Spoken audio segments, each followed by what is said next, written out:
From this to this. Uy. At dahil nga na-invite tayo sa birthday mga mare, ay lumipad nga ang aming team para naman makikain. Uy, hala.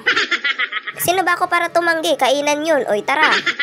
Andito nga ako sa bangka-bangka kung saan may birthday itong kapatid ko sa loob. Aba, syempre, kung merong kapatid sa labas, meron din sa loob. Kasama ko nga rin pala yung anak kong panganay, kaso nga lang gusto niya dun sa nanay niya dahil namiss nga raw ang tita niya. Ay, hala. Kesa naman maglumpasay siya sa harap ko, ay talaga naman pinayagan ko na pumunta doon para naman makapagpasyal din siya. Pagdating ko nga dito sa bahay nila, naabutan ko nga tong kumari ko na to naglalaba pa. Sabi ko nga sa kanya, bilisan niya maglaba para naman magalaw niya na ang baso. Uy, tagay na habang maaga pa. Pagpasok ko nga dito, meron ng batang umiiyak. O mga mare, hindi ko kinurot yan ha. Nagumpisa na nga rin pala kami mag-design dyan para naman matuwa yung may birthday. Syempre, bago ka kumain, paghirapan muna.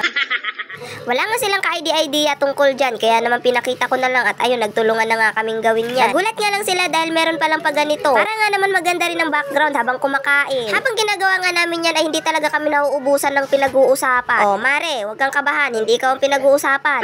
Tatlo nga kami nag-aayos dito. Nagkagulatan nga kami ni Queen dyan dahil parehas nga pala kami nagsuot. O mga mare, hindi kami nag-usap niyan ha.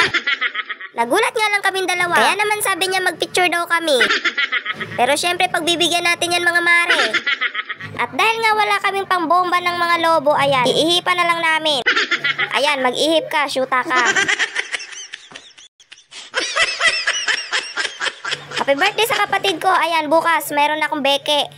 Wala na nga akong regalo dyan. Ayan, pinag-blowjob nga ako. Oh, mare, baka anong blowjob ang nasa isip mo? Blow the balloon kasi yun, mare.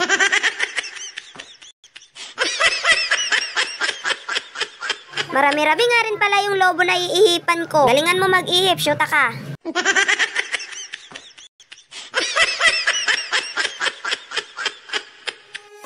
When I walk into the kitchen, you saw the look on my face. You saw the look on my heart to get out of this place. I seen something I've never seen before. When you put on the pineapple, we couldn't be friends anymore. Pineapple doesn't go on pizza. It's a fruit and you know that. Pineapple doesn't go on pizza. They just don't belong.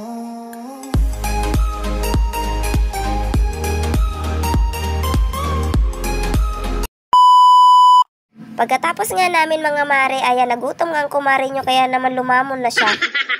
Di na nga uso ang hiya dyan mga mare. Ay hala, pag gutom ka, lamon ka lang. Huwag nyo na nga bilangin kung nakailang subo ako dyan mga mare, nakakaya naman.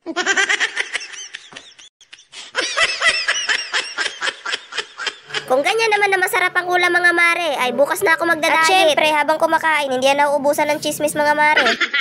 Habang kumakain nga ako dyan, dumikit nga sa akin si Queen dahil parehas nga talaga kami ng suot. Aba, pang malakas ang suot namin yan, pang New Year. Dumating na nga rin pala yung order nilang pagkain. Opo, hindi na nga rin pala sila nagluto dahil umorder na lang sila sa labas. Tapos ko nga lang dyan kumain, ay kakain na naman ulit. Ay, salamat! Inayos na nga rin pala namin sa lamesa yung mga pagkain. I was gonna tell you, it's my birthday! Ta-da!